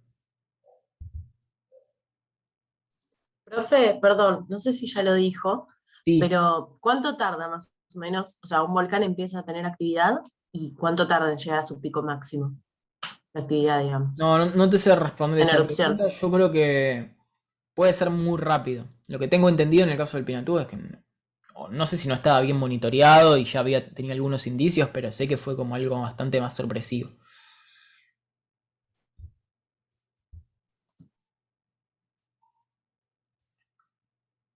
Pero la verdad que no lo tengo bien claro eso. Como Entonces, en que el no caso es muy lesionado, preciso, no es muy preciso saber generalmente este tipo de cosas. Si los tienen En general no controlados, hay, sí, no hay reglas como para decir, bueno, como pasa acá. Es como, tiene relación con, que hablamos alguna vez de los sismos, ¿no? Eh, claro. la sismicidad es la recurrencia de los sismos o los terremotos, si son más fuertes, en distintos lugares. O sea, acá donde estamos, en el AMBA, no hay sismos, pero una vez cada tanto para ver. Yo siempre me acuerdo que hace unos años, hace 4 o 5 años, en la zona sur de conurbano se sintió un pequeño sismo. Y puede pasar, pero bueno, no es probable que pase acá y cuando pasa es mucho menos fuerte. Tiene que ver con eso, con la recurrencia y la probabilidad de que pase, pero es muy difícil de... la importancia, hablamos varias veces de esto del monitoreo o el control de los volcanes. Es muy importante el monitoreo de volcanes porque es la única forma de saber, y en general las señales, si cambia el volumen o la forma, si hay algún cambio en la sismicidad, si hay algún cambio en los gases, se sabe pocos días o a veces horas antes de la erupción, y ahí es que se disparan las alarmas, ¿no?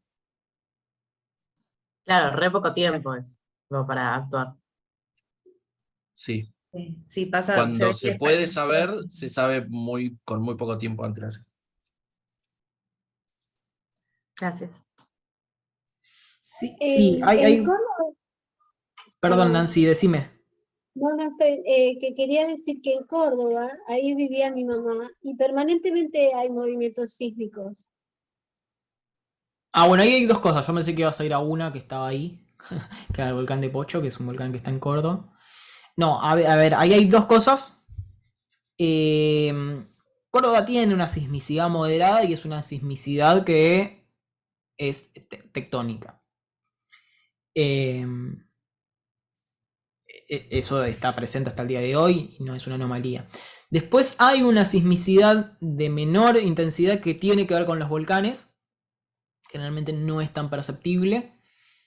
Y yo pensé que ibas a esto, que hay una serie de volcanes en Córdoba, uno de los más conocidos es el volcán de Pocho, que son unos volcanes extintos, ya no hay reservorios activos de magma en Córdoba. Eso tiene que ver con cómo se reconfiguró la tectónica de placas en Sudamérica. En ese momento la subducción tenía otro ángulo que permitía que lo que era la astenósfera en profundidad llegue a la altura de Córdoba. O sea, estaba como muy metido en el continente la actividad volcánica de subducción.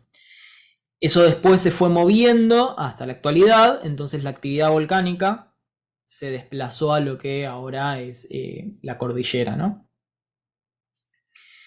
Esos movimientos, esto es súper complejo y la verdad es que yo no lo manejo bien porque son como temas más avanzados de tectónica, pero nosotros les ponemos el dibujo de lo que es la tectónica de subducción medio esquemática, ¿no? Entonces le ponemos, bueno, acá tenemos la placa continental y acá tenemos la placa oceánica que se mete, chocan, y parece que están a 45 grados.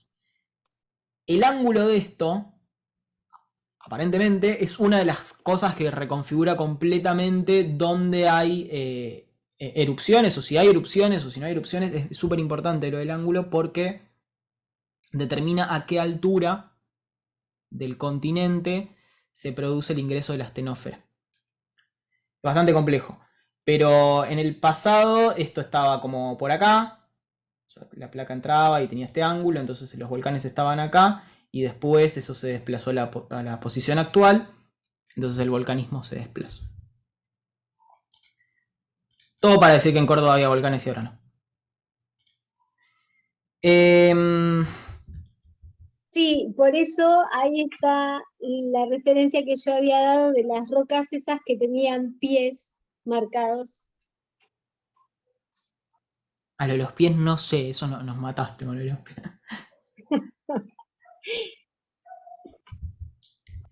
Acá hay un ejemplo, que no es exactamente lo mismo de Córdoba, pero son dos ejemplos de volcanes donde ahora no hay volcanes, pero nos queda como un relicto. Y uno es la Torre del Diablo en Estados Unidos, que tiene como las partes profundas de un volcán, que se llama cuello volcánico o pitones se le dice también. Que básicamente el volcán ya no está, lo que nos queda es una especie de cuerpo intrusivo justo donde estaba el volcán. Y otro caso, hay un volcán en Brasil, en realidad no es un volcán, se le dice volcán, porque lo que se creía que eran volcanes en realidad son cuerpos más profundos y los volcanes se erosionaron completamente. De todas las rocas que nosotros vemos en la parte de Misiones, formando las cataratas del Iguazú, son rocas volcánicas. ¿Dónde están los volcanes de Misiones? No están. Estaban hace mucho tiempo, hace 200 millones de años, cuando se empezó a abrir el Océano Atlántico, y esos volcanes se erosionaron. Bueno, hasta acá estamos. Vamos a empezar a ver un grupo de rocas volcánicas, pero muy distintas. Nos queda un ratito. Si tienen alguna pregunta sobre lo que vimos antes. Bueno, hay un grupo de rocas que yo les comentaba muy al principio de la clase, que se formaban por la acumulación de estos fragmentos de material sólido, que no quiero llamarlo ceniza, solamente se llama ceniza el más fino, llaman piroclastos. Esos piroclastos, cuando vuelven a formar una roca, nos van a formar una roca, valga la redundancia, piroclástica.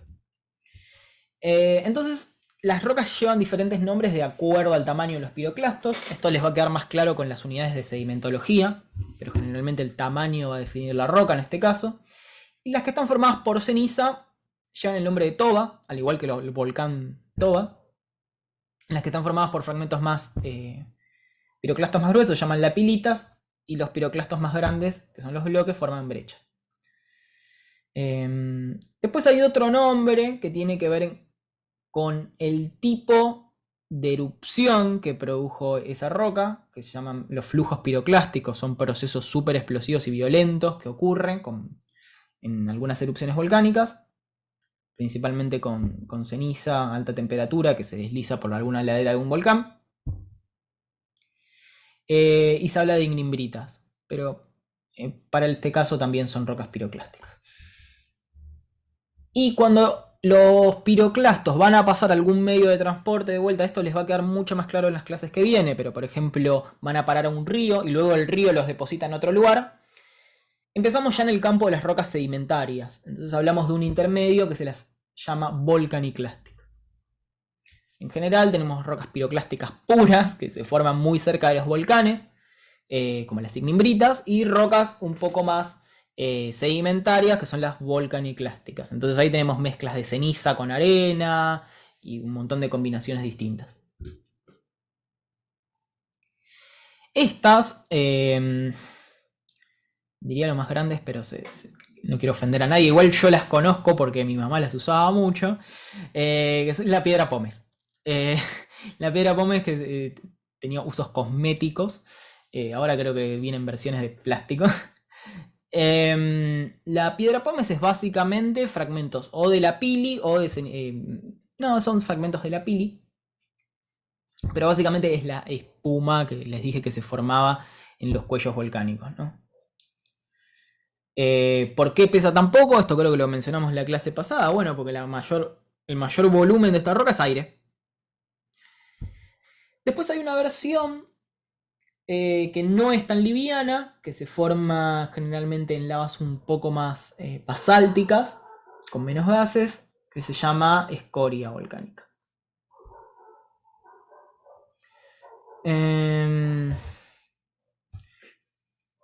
Datos turísticos: campo de piedra pómez en Catamarca.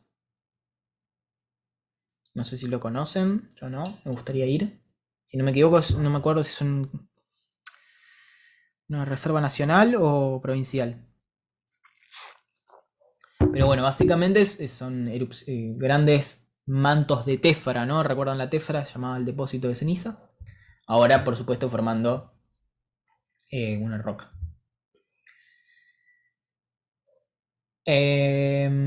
Bien. Esto yo no lo vi. Aparentemente también se usan, las pueden encontrar en algún revestimiento de casas. Yo no lo vi. Quizás en el sur, donde estén más accesibles algunas canteras de todas y pomes, se pueda encontrar. Es interesante que las rocas piroclásticas no solo van a tener fragmentos de ceniza o de la pili, sino que pueden tener fragmentos un poco anómalos que tienen que ver con, como estaba fragmentos del aparato volcánico o fragmentos que capturaron de profundidad, incluso algunos cristales puede haber. Entonces todo eso lo podemos encontrar, como les comentaba, en estos fragmentos que llamamos piroclastos o clastos.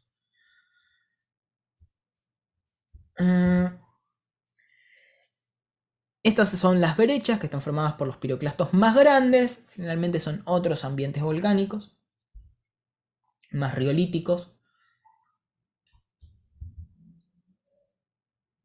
Y hablamos ahora de la parte de riesgos volcánicos. Creo que con esto es la última parte de la clase. Como les comentaba, hay un proceso volcánico que son los flujos piroclásticos que se producen en estas erupciones de ceniza. Baja a una gran velocidad y a alta temperatura, 100 km por hora. Y si estás en el medio de un flujo piroclástico, sonaste. Incluso puede volverse también más problemático cuando se mezcla con agua, se transforma en algo que se llama lahar, que es de vuelta el flujo piroclástico, el flujo piroclástico más agua. Acá tengo unos videos para que vean.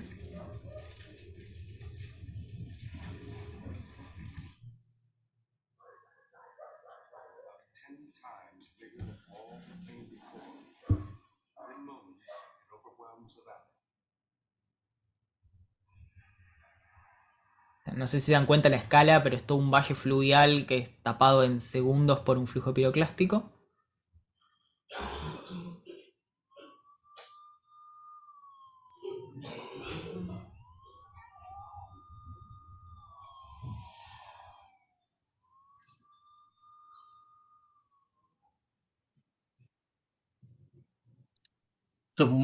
Es obvio lo que voy a decir, ¿no? Que es muy peligroso.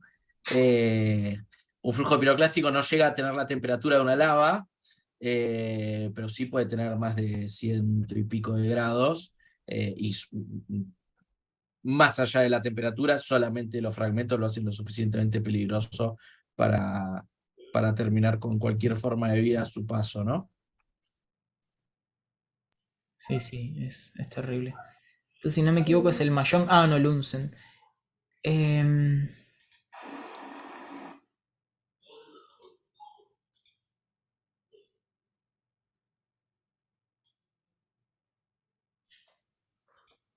Se ve como ceniza, ¿es ceniza ceniza. y tipo lava abajo o es solo ceniza caliente? No, en general estas erupciones son solo ceniza. Si tienen lava, queda muy reducida en la parte del cráter, formando un domo, pero no se combinan generalmente las coladas de lava con ceniza. Son dos tipos de erupciones muy distintas. En realidad es una mezcla, ¿no? Es una mezcla de material fino. A ver, cuanto más fino es el material, más lejos puede llegar. Por eso la mayoría es ceniza, pero es fino, un poco más grueso, gases, aire caliente, obviamente, y toda esa mezcla se desplaza muy rápidamente. Y sigue las pendientes, pero no se circunscribe únicamente al fondo del valle como el agua o como no sé, una luz, sino que como tiene mucho aire, también un poco puede ocupar más el valle, quiero decir, está más en las pendientes, en las laderas. Bueno, acá Profesor, en este ejemplo muestra que tenés como un flujo piroclástico, pero al mismo tiempo el volcán tiene un comportamiento también de erupciones de lava, no tanto en formas de colada, sino que son estas erupciones más de piroclastos fundidos, se llaman bombas Los basálticas. fragmentos grandes, ¿cómo se llaman? Que en los volcanes. Eso Bloques, tiene un bloques. nombre. En O el caso bombas, ¿no? de bombas, sí. sí, son bombas. ¿Esas bombas pueden llegar a ir muy lejos? Sí. Cuanto más grandes, menos lejos pueden llegar, pero obviamente un volcán tiene mucha energía, una bomba puede llegar muy lejos. Es muy peligroso porque además las bombas pueden ser como muy aisladas, ¿no? Por ahí no está haciendo erupción y de repente Ahí sale ven un una. bloque de esos grandes y hay gente que obviamente ha muerto así. ¿No? De nuevo, además de que está caliente, no importa si está caliente, un pedazo de roca así balístico es obviamente letal. Hay un tema con la ceniza que también cae lentamente, o sea, no todo es flujo piroclástico. Esa ceniza que está en suspensión, cuando empieza a caer, también produce un daño, que es bastante terrible, ¿no? Porque se acumula en los techos de las casas, produce derrumbes, por supuesto que daña cualquier motor. Los vuelos generalmente están prohibidos, pero son terribles para las turbinas de los aviones, porque se funde y produce una especie de vidrio en las turbinas.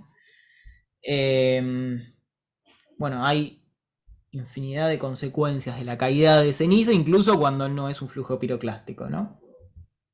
La ceniza, antes lo había dicho Pablo también, la ceniza es pequeño fragmento de vidrio volcánico, además en general afilado, porque es lo que queda de los bordes de las burbujas, es muy abrasivo ese material. Bueno, miren el avión. Sí, eso La... hace unos años había habido, no sé si era en Chile o dónde fue que había, bueno, el tema es que había llegado la ceniza volcánica hasta Bariloche. Yo tengo unos familiares allá en Bariloche que tienen una parrilla, bueno, estaba todo cerrado por el tema este de la ceniza, y cuando vino para acá nos trajo unos baldes con esa ceniza volcánica, y es verdad con lo que dice Ernesto, que tiene esos bordes, de esa textura así medio afilada. Sí, incluso acá ha llegado ceniza en suspensión, la más fina, y esto siempre es muy de porteño-céntrica, esas cosas, porque generalmente aparecen en las noticias cuando llega acá. Pero bueno, todos los noticieros empezaban a dar recomendaciones de qué hacer con la ceniza, ¿no? Y una de las recomendaciones era, bueno, si vos tenés el auto con un poquito, una capita muy fina de ceniza, nada que ver con esta pobre gente. Igualmente, no le pases un trapo directo porque básicamente como pasarle una lija le vas a dañar la pintura. De hecho, esto habría que chequearlo También si era ahora se malo hace igual. inhalarlo. También era malo inhalarlo, todo eso. Ujú. Mucha gente que le hizo mal. El Hizo que estaba muy polvo mal para hecho. limpieza en seco, el Odex, ahora no sé si se hace igual, quizás no, pero sé que en un momento el Odex era básicamente ceniza volcánica. En un momento, ahora no estoy seguro si es lo mismo.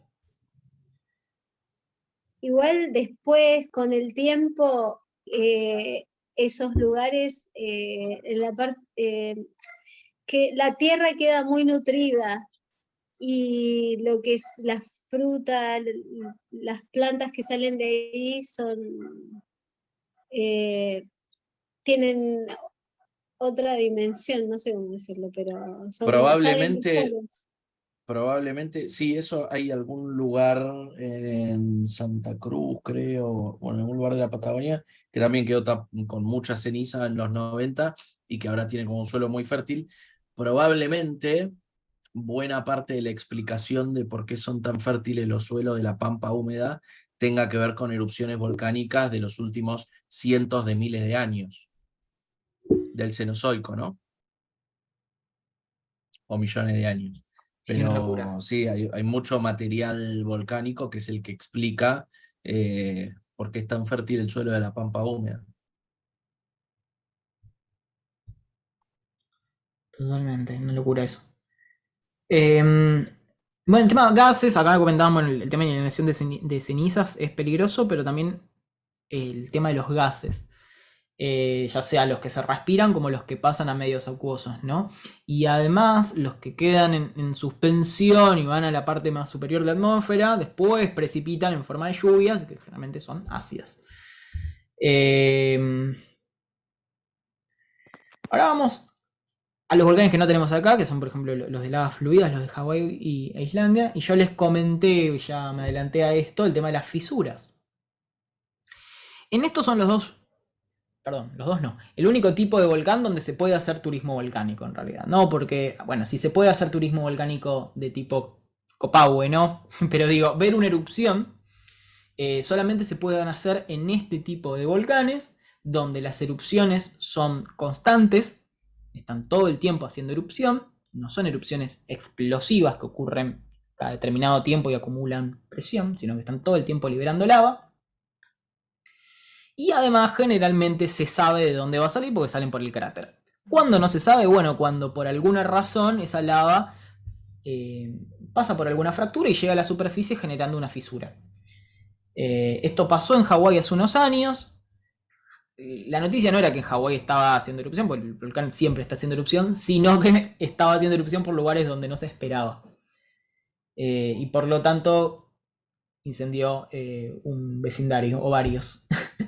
Si bien son muy fluidas, hay determinados controles que se pueden hacer como para que no te tape en la colada de lava. No son como los flujos piroclásticos que avanzan y te sepultan, al menos si estás lo suficientemente lejos.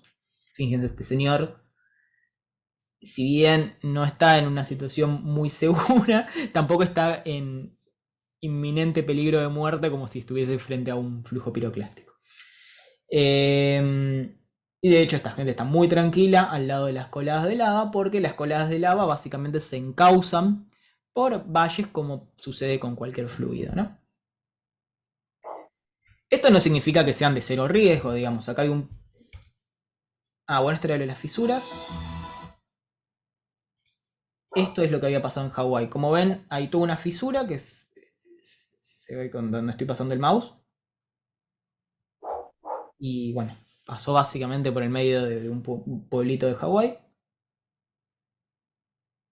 Kilauea es la isla que está activa. Y bueno.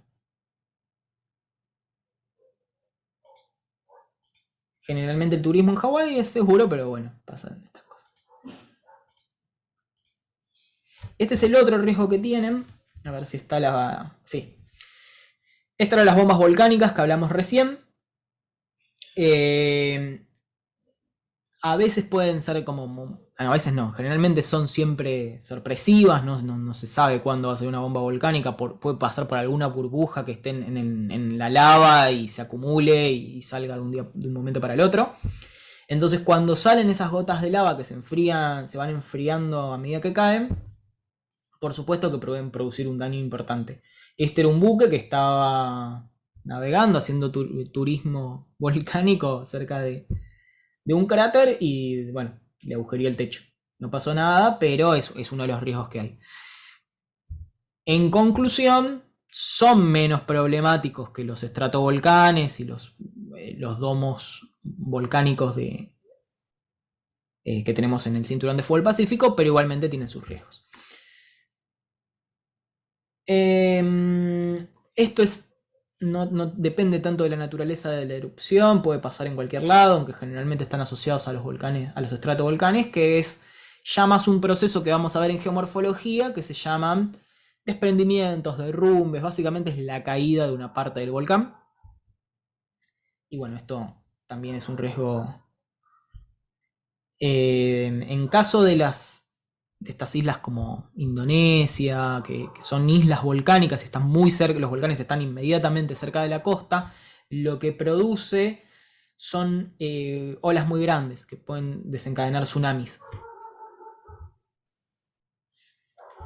Y acá vamos concluyendo, esto ya lo hablamos un poco, pero se puede predecir las erupciones volcánicas y depende el margen de tiempo que tenemos, ¿no? Nosotros no podemos modelar la Tierra porque las fuentes de calor, ya sea el núcleo y el manto, tienen comportamientos bastante caóticos. Y además no tenemos las herramientas tecnológicas para modelarlas. Pero imagínense, si la atmósfera es caótica, lo caótico que es el manto. Entonces no podemos saber lo que va a pasar a nivel tectónico todo el tiempo. Lo que sí podemos hacer es ir viendo las respuestas que tenemos en la superficie. Y estas respuestas son los tipos de gases que hay, los cambios en la topografía, porque las cámaras magmáticas se desinflan y se hinchan con la actividad, entonces eso produce pequeños movimientos de relieve. La sismicidad volcánica, que eso se los comentamos, que había ondas sísmicas asociadas a estos movimientos en la cámara magmática. La temperatura. Bueno, y todas estas cosas se monitorean y cuando se van del patrón, ahí dicen, bueno, che, algo puede pasar, se establecen semáforos, esto está generalmente regulado por algún ente local de cada país, pero se establecen semáforos de riesgo donde dicen, pasan de verde a amarillo a rojo, y donde en base a esas respuestas debería o hay políticas de evacuación, de mitigación, de alerta, un montón de cuestiones. Argentina no tiene tantos problemas, si bien tenemos observatorios volcánicos y tenemos poblaciones que están afectadas por la actividad volcánica. Chile y México son los países más avanzados en monitoreo volcánico por razones obvias. Pero bueno, esto la respuesta es depende. Acá me hacen las preguntas de chat. Las voy a ver ahora. Bruno, no sé qué era la definición que querías que repita. Elías pregunta, me imagino la cantidad de daños con los que tiene que vivir la gente de Indonesia. Sí, Indonesia está afectado por un montón de tanto volcanismo como sismicidad. Sí, hay lugares, perdón, con respecto a eso. Por ejemplo, en Sicilia, ¿no? Está el volcán más grande y más alto de Europa, que es el Monte Etna. Y hay ciudades que están construidas no sobre las ruinas de esa misma ciudad, sobre las ruinas de 3 veces destruida la misma ciudad. Y la gente sigue viviendo ahí. Esas cosas pasan, es también como cultural. Así como también cuando veamos geomorfología lo van a ver, las ciudades siguen estando en los valles de inundación de los ríos, donde se inundó y se sabe que se va a volver a inundar. Ocurre. Bueno, la de Karina le respondiste, pero básicamente pregunta si un volcán que está inactivo y se volvió activo, la vida se vería muy afectada por las cenizas, y bueno, depende del tipo de volcán. Yo La creo que erupción... es un documental que habla como de una especie de mega volcán que existió en algún momento y que habla de que si volviera a pasar esto, cómo afectaría la vida en la Tierra. Entiendo que sí, ¿no? Que han existido como esa especie de mega volcanes, o más que mega volcanes, momentos de la historia geológica donde hay un volcanismo anómalamente alto y distribuido en el mundo también. Me imagino el momento en el que se fractura el Gondwana, por ejemplo, ¿no? Bueno, la extinción del Pérmico Triásico, que no se saben las causas, pero una hipótesis que es la que más circula es una serie de erupciones muy concentradas, muy prolongadas, además durante mucho tiempo, en lo que ahora es Siberia. Y fueron erupciones muy antiguas, digamos, no están los volcanes, pero se sabe que hubo erupciones en ese momento durante varios millones de años, y una de las hipótesis es, bueno, y también se sabe que aumentó mucho el dióxido de carbono en la atmósfera. Eso se puede registrar por las rocas, ¿no? Entonces, bueno, 2 más 2 es 4. Se sabe que hubo muchas erupciones volcánicas en ese momento y que hubo un gran incremento del dióxido de carbono en la atmósfera en ese momento. El dióxido de carbono es uno de los gases más liberados en las erupciones volcánicas. Entonces, lo más probable es que haya habido un calentamiento global producto de sucesivas erupciones volcánicas. No una, sino una constante actividad volcánica en una zona. En general, todas las extinciones, incluso la límite catela de los dinosaurios, No son eventos de un día para el otro, no es que un día estaban los dinosaurios, ahí cayó un meteorito y dejaron de existir. Son procesos lentos a nivel, a la escala de un ser vivo, ¿no? A nivel geológico son instantes, porque pueden durar 100 años, no sé. Hay todo una parte de la deep web de las teorías geológicas que te dice por qué los dinosaurios no habían, desaparecieron tan rápido. Y hay todo un tema, dicen, no, acá hay un fósil de un dinosaurio que es del Paleoceno. ¿Cuánto tiempo tardaron en extinguirse esos dinosaurios? Probablemente unas centenas de años. Para lo que es el registro geológico, es nada. Para nosotros, no es un día que ocurre, se mueren y aparecen otros bichos. Sí. Yo iba a decir algo muy parecido, que no es lo mismo, pero hablabas de emisiones de dióxido de carbono y el cambio climático, ¿no? También el cambio climático es algo que ocurrió naturalmente en la Tierra muchas veces. Hubo momentos más cálidos y momentos más fríos, que no quiere decir que porque hubo otras veces fue natural, que ahora sea tan rápido, también es natural, porque es un argumento que se usa mucho también, ¿no? Sí. No, y eso es un poco para hacer filosofía, ¿no? ¿Estamos al borde de una extinción? ¿Podemos proyectar una extinción? ¿Qué sé yo? No sé, ¿no? Hubo cambios de dióxido de carbono que después se estabilizaron, hubo cambios climáticos que fueron graduales, muchas especies no se extinguieron porque se adaptaron a eso. O sea, no se puede hacer futurología. Pero sí se sabe que hay cambios más rápidos que otros. Bueno, acá les dejo como unas curiosidades que siempre me interesa dar, que son la actividad geológica en otros planetas. Vieron que les comenté en un momento de la clase que el punto de relieve más alto de la Tierra, si contamos desde el fondo marino, creo que es una de las islas de Hawái, ¿no? Un volcán en escudo. Con Marte pasa lo mismo, nada más que como no hay mar, solamente contamos de la superficie del planeta. Pero es un volcán en escudo que se llama Monte Olimpo, que es mucho más grande que los volcanes de la Tierra, con la trampita de que estamos contando desde el fondo de un mar que no tenemos. Pero básicamente es el doble del Monte Everest. Y no es una montaña, es un volcán. Hay varias razones de por cuál creció tanto este volcán, a diferencia de la Tierra. Una de las razones tiene que ver con la falta de erosión o la tasa más disminuida de erosión que tiene Marte, al no haber cuerpos acuosos, al no haber una hidrósfera presente que lo erosione. Y la segunda causa tiene que ver con la tectónica, lo que no sé si recuerdan que yo les comentaba que la placa tectónica en donde está Hawái, las islas de Hawái, se va moviendo. Y la causa de volcanismo, que es el ¿Vos hotspot, estabas afuera o te vas afuera? están retando al perro. O al gato.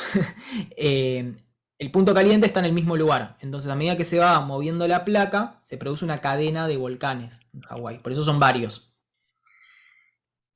En Marte eso no ocurre, porque básicamente la tectónica de placas, si hubo, se detuvo. Entonces el punto caliente que había impactó siempre en el mismo lugar. Por lo tanto, en vez de una cadena de volcanes, produjo un gran escudo volcánico en un solo lugar. Pero sí es una evidencia de que Marte tuvo una actividad tectónica parecida a la de la Tierra, simplemente que cambió en un momento.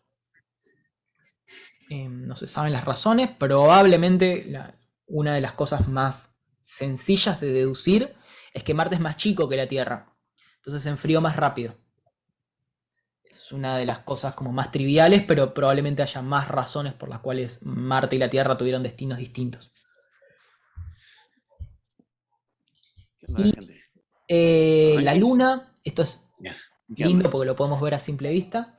¿Qué onda, esa jodida? Rocas volcánicas. ¿Qué le pasó? Todas rocas volcánicas. Profe, espere por favor porque hay un micrófono abierto. Ahí lo muteé. Gracias. Ahí está. Las partes más oscuras de la Luna, que se llaman mares, porque en algún momento se creyeron que eran como regiones parecidas a los océanos, en realidad son grandes zonas de la corteza que se fundieron. Pero no se fundieron por una actividad volcánica, sino por el impacto de meteoritos.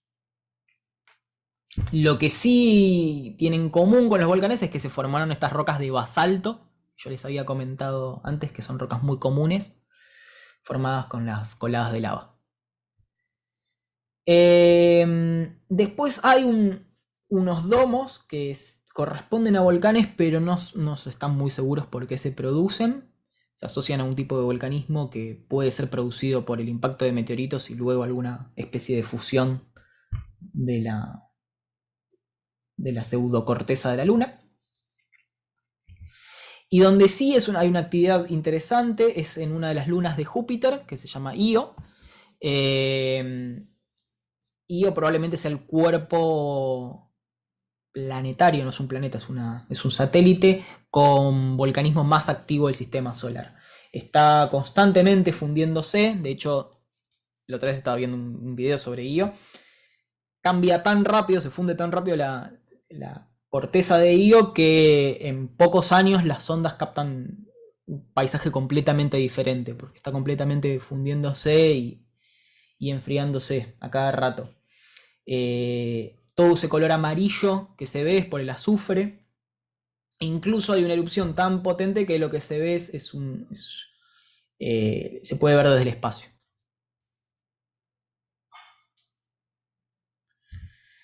Igualmente este volcanismo no tiene que ver con una tectónica de placas como el de la Tierra. Sí. Perdón, profe, ¿eso será porque nunca se enfría ese planeta? ¿Nunca está frío? ¿Nunca se llegó a enfriar como Marte? ¿O porque... Primero no es un planeta, es un satélite. Ah, claro. Yo la verdad es que no lo conozco tanto de esto. Lo que estaba viendo la otra vez es que acá hay procesos súper raros que tienen que ver con, por ejemplo, la marea. Como es una luna de Júpiter. Júpiter es un planeta con mucha masa y produce cambios gravitacionales muy violentos en los satélites. Entonces puede haber como una especie de tectónica producida por eso. Y después no desconozco si hay otras razones. Y después tenemos Venus. Venus es interesante a nivel planetas porque es un hermano de la Tierra. Tienen casi el mismo tamaño. Venus está más cerca del Sol. Probablemente haya tenido un destino muy distinto al de la Tierra por estar más cerca del Sol. Pero se creen que eran como dos planetas muy parecidos, con destinos totalmente distintos. Si no sabían, Venus es un planeta mucho más hostil que Marte. Tiene una atmósfera con mucho azufre, mucho dióxido de carbono, entonces las temperaturas son muy elevadas. Y no se puede mandar sondas porque rápidamente los aparatos se funden, fallan, entonces es como mucho menos explorado que Marte. Sin embargo, es bastante más parecido a la Tierra. Y tiene un volcanismo que tiene que ver justamente con ese intenso calor que tiene cerca de la superficie. Y se producen estos volcanes que parecían calderas, pero no son calderas, que se llaman novas. Y son como unos conos, unos domos volcánicos que colapsaron y dejaron esta especie de cráter. Y también, al igual que la Luna, pero por razones distintas, la mayor cantidad de rocas son basaltos, ¿no? Que son estas rocas volcánicas. Y después hay un tipo de volcanismo distinto que no tiene nada que ver, que se llama volcanes de hielo, y también se los puede encontrar en un montón de lunas de Saturno y Júpiter. Y eso tiene que ver con otros procesos no tectónicos, pero nada, estos satélites tienen mares, por así decirlo, océanos, no solo de agua, tienen metano, tienen un montón de materia en estado líquido que llega a la superficie, al igual que el magma, en forma de hielo. Digo, al igual que el magma en la Tierra, que se forma en rocas, bueno, ahí sale a la superficie en forma de hielo. Y después esto es como la semilla para la próxima unidad. La próxima unidad, ya con esto termino. Vamos a ver sedimentología. Vamos a ver que el sedimento tiene un montón de cosas también muy, muy extrañas. Y una de esas son los volcanes de fango. Se producen por presión y por el agua saturada en barro que está en las aguas freáticas, en las aguas del subsuelo. Entonces por esa presión luego sale a la superficie y se producen estos volcanes de fango. Bueno, hemos terminado. Disculpen que me haya pasado unos minutos.